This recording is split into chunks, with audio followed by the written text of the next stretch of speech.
Since the long past days that I first enjoyed Contra in the arcades and on the NES, the run-and-gun subgenre has given me many hours of fun.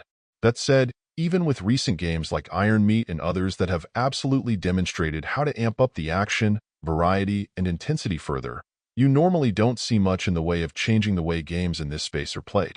Speedollama takes some great steps to change that. At its base, Speedollama follows the pretty familiar stock formula, but did I mention that the game is also quite violent and silly?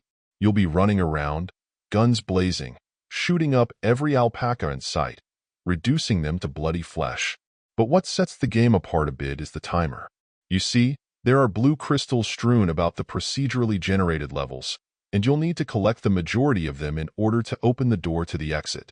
The challenge is that if you can't get the door open and through it before time runs out, it's game over. This dynamic will absolutely change your approach and makes the overall challenge feel fresh. The first thing you'll need to do to help yourself out is understand which of the 3 base llama characters you'll want to work with, placing value in firepower, speed, jumping height, health, or something more in the middle for each. While I found that favoring speed was a wise choice, with some early success with a slower llama, you could always turn around and purchase a speed boost to compensate. The choice is up to you.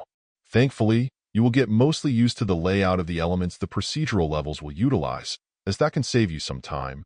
But if you're not diligent about keeping an eye on the map and the layout of the stages, you can quickly get yourself in trouble.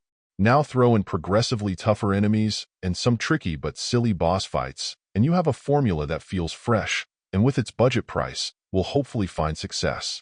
Overall, my final score for the game ended up being an 8.1. And if you're interested in picking it up, it's currently available on the Switch eShop for $8.99. Thank you for taking the time to listen to this review. And if you'd like more information or ideas of indie games worth checking out on Switch, be sure to click on the link provided in the description. Until next time.